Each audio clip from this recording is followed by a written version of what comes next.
Hello everyone, it's Wednesday, March 7th, and it's time for another edition of ETV Magazine. I'm Sam Diebler. And I'm Lexi Cuban. At the start of 2018, there was a flu outbreak, and it has been on record one of the worst flu seasons in recent years. Reporter Ethan Wild reports on how Kansas has been affected by this flu outbreak. The beginning of 2018 has seen one of the worst flu outbreaks in the United States. Kansas currently holds the #1 spot for most flu outbreaks, next to California.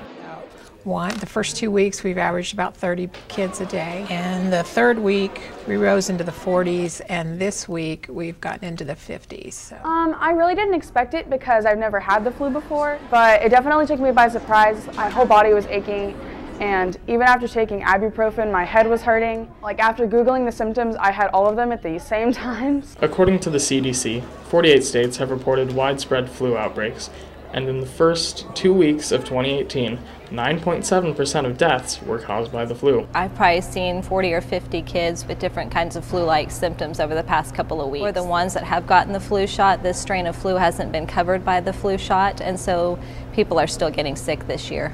For ETV Magazine, I'm Ethan Wild. In the state of Kansas, the debate over public school funding is alive and well. The Supreme Court told the legislators of Kansas they need to give more money to schools because that is what the Constitution says. Now legislators are trying to change the Constitution dealing with school funding. News producer Jack Beardmore filed this report.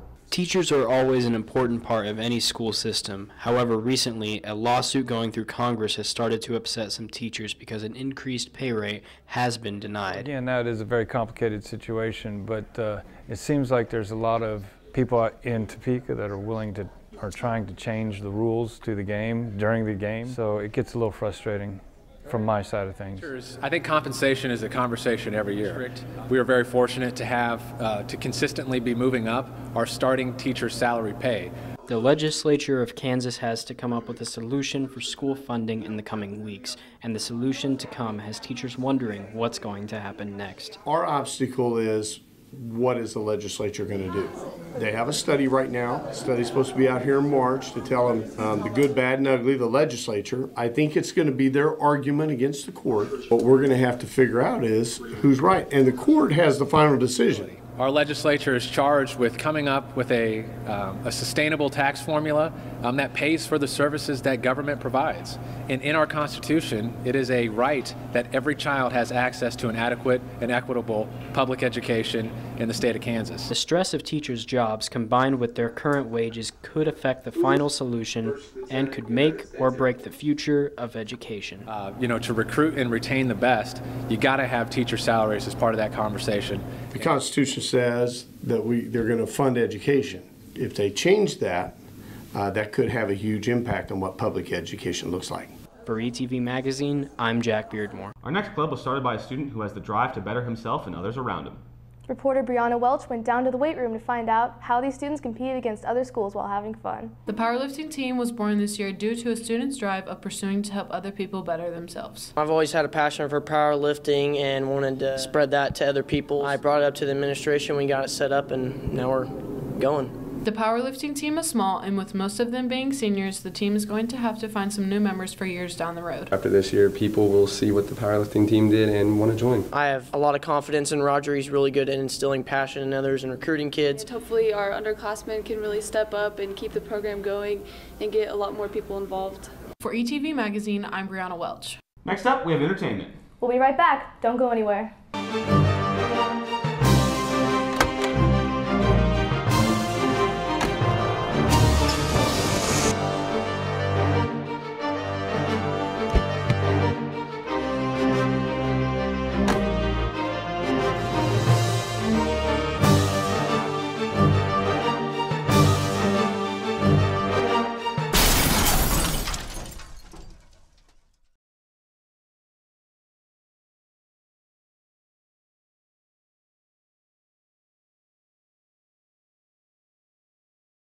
For Ike Entertainment's reoccurring segment in the Spotlight, we'll be looking at a musical performer. Allison Parker is a senior at EHS who is not only a student, but a future teacher who doesn't hesitate when it comes to hard work. We're in choir together, and she has done 1 or 2 theater things. She's been in various district honor bands and honor orchestras over the years. She's also a member of the Wichita Youth Symphony. Band and choir I've done all 4 years. Her teachers and peers alike are able to notice her strength not only in her studies, but in her everyday life as they encourage her along the the way. She just works so hard. She's very well-rounded in music in general. She has been focused on her studies, but not only that, but focused on her extracurricular activities, just being the best that she could be.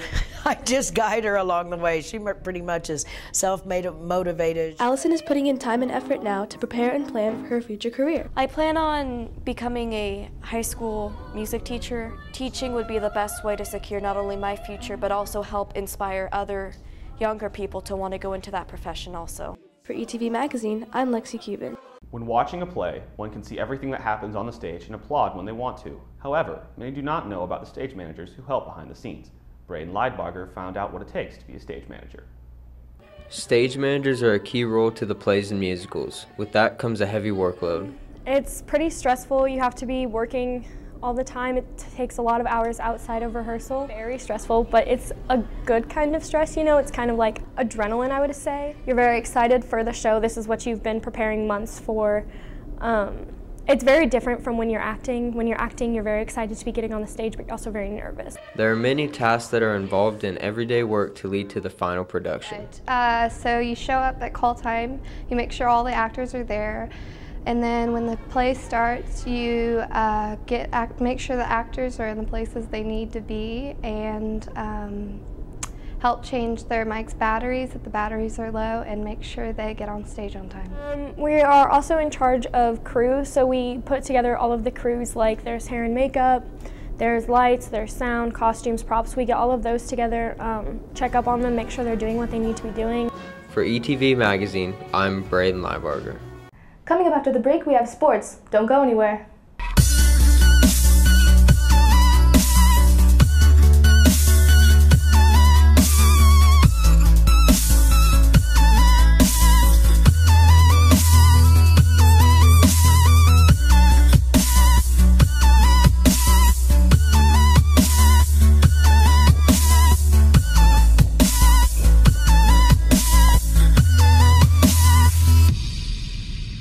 According to the numbers, senior Dylan Vincent is one of the best players in the state. He is one of the top scorers in the league and led Eisenhower to the 3rd league championship in the last 4 years. I went down to the court to find out more about the point guard. Senior Dylan Vincent has established himself as one of the best basketball players in the history of Eisenhower and became the school's all-time leading scorer early in the season. However, he isn't satisfied with his game. So I just utilize my mid-range game a lot more, and my confidence is really high. You know, I think for Dylan, the thing he can most improve on is on the defensive end. You know, continue to contain his man and work hard and you know, help his teammates and rotate and do all those little things that need to be done, take charges and get loose balls. And despite his success, the team still hasn't been able to reach the state title game in his time at Eisenhower. This year, he hopes to change that. I think we can go just as far and hopefully farther, because we didn't quite make it to that championship game last year.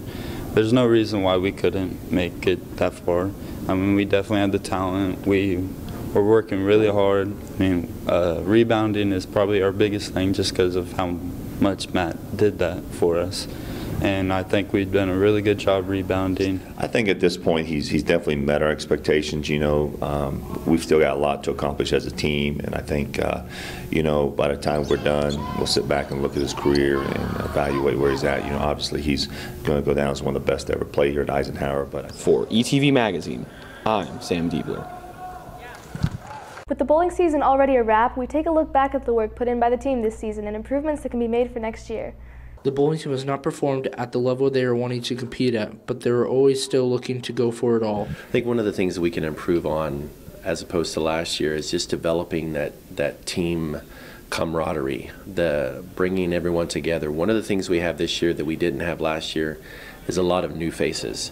And so to get our guys and gals together so that they are building relationships and developing chemistry so that they can encourage one another and improve each other's performance.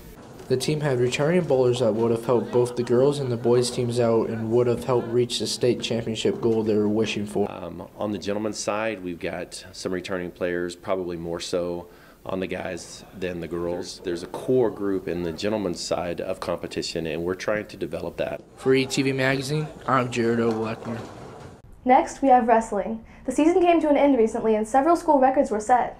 They won their first 2 league duels in history against Andover and May South, won 2 tournaments at Council Grove and Hoisington, and had 8 state qualifiers, 4 of them being freshmen. Last but not least, we have girls basketball. They had a little bit of a better season than last year, but are still hoping to improve for next year. And that wraps up another edition of ETV Magazine for the year. Make sure to follow us on Twitter at Ike Sports News for the latest news here at EHS. For ETV Magazine and I Like Ike Productions, I'm Lexi Cuban. And I'm Sam Diebler. We'll see you next time.